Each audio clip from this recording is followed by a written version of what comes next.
So I think what some people don't realize is Batman is as much a flawed character as the Joker. I'm not saying they're the same person because they're not. At least no one's ever proved that except me. But I didn't even do that yet. So anyway, so the point is, you can't have one without the other for sure. But what's also interesting is the Joker wasn't even supposed to be a character for this long. He was supposed to have been destroyed. And it's ironic because so many iconic people have played him. Heath Ledger, Jared Leto, Jack Nicholson, and then even the voice actors like Mark Hamill. Tim Curry was supposed to get it, but didn't because he had bronchitis, which is interesting because I don't think he should have been the Joker. I think what Mark Hamill proved is that you could be the Joker and still have fun. Not that Tim Curry wouldn't have fun with the role, but Tim Curry is a dark character. Mark Hamill is more of a fun guy. Tim Curry, like, I haven't seen the original It, but I'm gonna say he's terrifying. Because he's good at that. But as far as a voice goes, I don't know. I mean, I know the original Joker's supposed to be British and all, but, like, I don't know. I mean, as it changes, he becomes a very different character. Like, Heath Ledger's character is all about being an anarchist and destroying the world. Well, not really, destroying Gotham. He doesn't care about the world. See, his purpose in The Dark Knight is to just flaw Batman and show how wrong Batman is. But what's also interesting is the Christopher Nolan series didn't really change Batman or Bruce Wayne. Bruce Wayne is this egotistical, somewhat maniac who thinks he can protect a city without really realizing what he's gotten himself involved in. It's like the perfect crime movie, except Batman's in it. Like, he proved that there could be a person that could be Batman. Now, the thing is, if you wanted to be this character, it's a bit interesting because there are people every day protecting our city. Firefighters, ambulance drivers, police.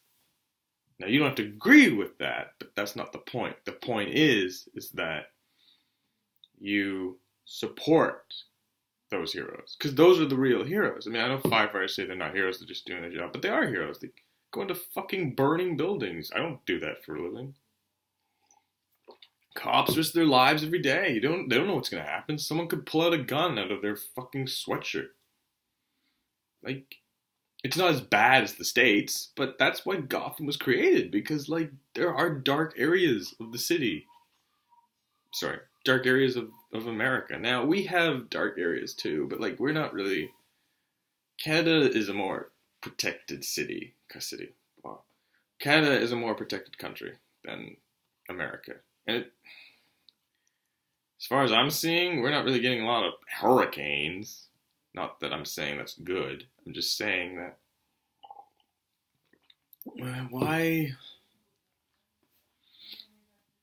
Why did it get so bad? The stock market crash of 1929? That was America. And then we got affected by it. Not only that, I was actually able to get into my computer. Like, that's just something that happens. But it's just interesting because the States have had a lot of problems, like a lot of dangerous areas. Jamaica, it's not exactly a safe country. Afghanistan, I don't care. Afghanistan. Anyway, the point is that the reason the city of Gotham was created was because it was trying to show you a corrupt city and how it's run by crime. Now, I don't know if there's any place in the States that's really run by crime, because that's showing how the president basically just gave up on you. I mean, that will happen because it's Trump, but, you know, that hasn't happened yet. So, it's interesting. But what's also interesting is we've had like nice presidents that have actually tried to do something. I mean, you can say Bush was an idiot, but Bush knew what he was doing. Trump has no idea what he's doing. Like he it's like hiring the Joker to run the United States of America. Like, you think it's gonna go well for you? Like, he's gonna kill everyone. And find Batman and then murder him in cold blood, and then he'll just leave the country. And they'll be like, who's our president now? Nobody. Anyway, the point is that Bruce Wayne could be anyone. The Joker could be anyone, but also what's interesting about Bruce Wayne is Bruce Wayne can't be anyone. Bruce Wayne is a man, a very fit man, who has this plan that he never gives up on, which is the fact that he will never stop being Batman. Unless he hangs up his cape and cowl. But the thing is, if he does that, he just hands it to somebody else. And you think about that, and you're like, but why? Does he really need to recruit? No. Does he need to fight these villains? No. Somebody else could. See, what Gotham, the show, tries to prove is the world doesn't need Batman. Bruce Wayne needs Batman, and that's the problem. But given how the show is working and what Jim Gordon's trying to do and not doing, it seems that they do need something else. And, of course, that's Batman, but did they need Batman? No. They needed strong cops that weren't corrupt, wouldn't kill random people because it's part of their job description. That's what they need. They don't need Batman. Christopher Nolan tried to argue that Batman doesn't need to exist in Gotham. But because of Batman, Gotham exists. But that's not the point. The point is that Gotham is a city which has become a character in a show. What's also cool is Penguin owns Gotham right now. At least from what I know. Don't tell me what happens in the third season. I'm about to kill you. With my bare thumb. I don't know. I'm not having a good day. Yeah, so it's like that. But that's really cool to watch a city become a character. Because it's like, it's a city. It's not an actual human being. It's a city. It's made up of all these different kinds of people. But right now, from the end of season 2, because I won't watch it until it goes on Netflix. I know I broke down with Better Call Saul, but seriously, I can't break this promise to myself. It's just very dangerous. And Bruce Wayne is like wanting to help, but he doesn't need to help. He can stay in his mansion. I mean, Alfred trains them, which is really cool, because from what I know, Batman never got trained by Alfred. He just trained himself. Also, what's cool is Jerome, the Joker, is about Bruce's age. But Penguin is much older. So it's like, who's the real threat? This crazy guy? Or the man who basically owns Gotham City? Right? I mean, you would argue that it's the man who owns Gotham City. But what that's saying is the Joker's not needed. And that brings up a very interesting debate, which is this. So given the fact that the Joker wasn't supposed to be a very popular character, / be in the comic books at all, and a woman editor defended this, there's now been, I think, a contract for DC that says they can't just keep making the Joker because of what happened in the 50s, which was this. The Joker was getting completely tiresome from the fans because he just kept doing the same stuff. Nothing new happened. So it's like, who is this real character? Like, why do we have him? He doesn't seem to do anything, really. He doesn't bring anything new to the story. And then that's when people started creating new stories. The Killing Joke was written in... this is why I do this. When was the Killing Joke written? Oh, shut up. Oh, hello. Ooh, you know what, Mom? Since I'm not moved out, I can pretend that the sprinkles are my hydro bill. 1988. Oh, that's much later. Okay, and so then when was the Joker published? Not that. The book, you ignoramus. Oh, where is this? No, it's not what I want. Oh, come on. Where's my stuff? No, it's not. I can't find it. God. Ah! Sorry. Find this stupid thing now. The Joker. Comic book. No. Yes. That. No, it's not that. Damn it. Well, anyway, it's probably quite recent. I think it was 2004. Actually, if I remember that correctly, because then there's this whole argument about Heath Ledger's Joker and if we created Heath Ledger's Joker through that comic book or not. And I think it's now pretty clear that, Heath Ledger based his Joker off that comic book, but not completely. He still did his own thing, which is what Jared Leto did not do. Well, that's a hard debate, because Heath Ledger definitely did it better than Jared Leto, but also Jared Leto's not really in the Suicide Squad movie. That's why it's called the Suicide Squad, not the Joker meets the Suicide Squad or versus the But I think he still did well. For the character, I think he did his best. And he definitely succeeded, but no one really sees that because he's barely in the movie. Would have been cool is if we had also an origin story of the Joker, but we didn't get that. Which is fine, because the Joker, according to some stupid law, probably doesn't need an origin story. But if you want one, you have to explain why. And that's what the Killing Joke did. It showed you that the Joker has an origin story. But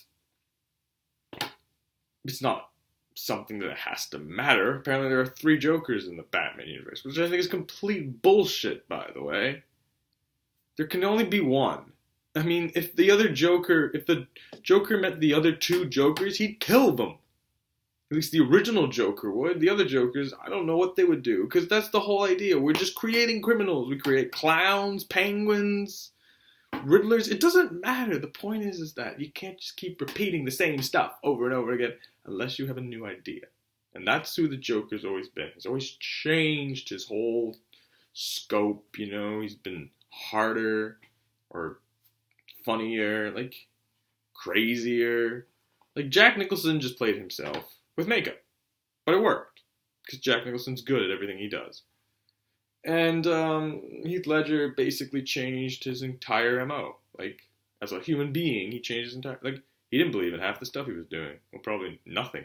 But what's cool about it is he made it his own. I mean, there's always these pictures of Heath Ledger, and then Heath Ledger's the Joker, and it's just like, I get it, but I feel like people are really pounding this to the ground. I mean, he's dead. Leave him alone. And Jared Leto is alive. And the youngest Joker since Heath Ledger. So maybe you should give him a chance and not say that he can't be in the origin story of the Joker. Or, yeah, stuff like that. I mean, he's got it. He's got the contract. He's the Joker. He's the new Joker.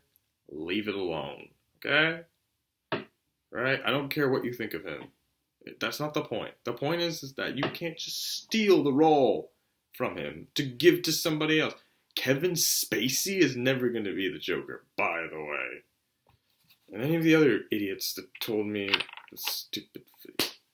Anyway, I told you, I'm not happy. So, I feel like I need to end this soon. With this stupid diatribe. I don't know where I was going with this. Right, yes. So, Jared Leto's the new Joker. Leave it alone. Everything that is on his body that are tattoos are explained. Okay, so like you can't just make fun of him and just think that's funny because it's not. You're being an idiot. It's like making fun of a comedian. You can't make fun of a comedian. That's the joke. Anyway, so look at this. This is Harley Quinn because the Joker doesn't have a heart for Harley. These ha ha ha's is just his real heart, which is laughter. This is a full, not a flush because that's red. Anyway, he's all in poker, so he won. Joker, self-explanatory. Smile, again, self-explanatory. This dragon is actually on the back of one of the Jokers in the comic books. God's only child, and that's just funny, because obviously there are more children than him. And why would God support him? Ha ha ha's on his arm.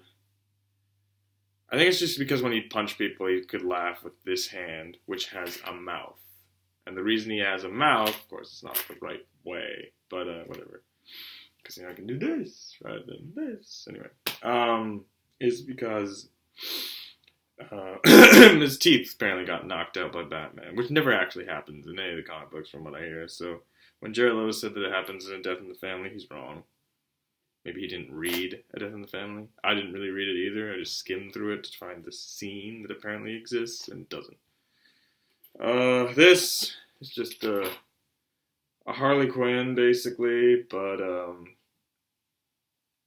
guy with fire. I think this is actually his Joker card, because he actually has a card. Now, they didn't use it, but if you get this huge scrapbook of the Suicide Squad, you'll see it. What else does he have? Right, the damaged. So that's supposed to just be the fact that he was damaged because he got his teeth knocked out. Yeah. The J is supposed to really look like a tear, because, you know, crime bosses or people who are really into tattoos get, like, tears, you know. I think, like, Lil Wayne is, like, 2. Of course, every time you murder someone, that's what those tears are for. The Joker's murdered, like, more than once. The star on his head, I don't know what that is. I don't really know why they gave him a star. But he has that. I think I'm done. Oh yeah, there's another smile on his arm. Okay, right. So the Batarang with the knife is how he wants to kill Batman. Obvious. The arrow with the dead Robin is the fact that he killed Robin, which is sort of explained in Batman vs. Superman, but I don't give a shit about that movie, so it doesn't exist. Yeah. So, okay. Why 3 smiles? I don't know. Honestly. I really don't. But, they're all different. This one's really cool. Very comical. This one's just a tattoo. And this one is very specific. Yeah. Don't really know what else to say about this guy. His hair's not this color. I just love how it is, though. Looks like he dyed it. This purple glove. Okay. So, Michael Jackson famously has one white glove, right? So that's what they're doing. Because he's a musician. So, I mean, it would have been interesting if we had Jared Leto sing.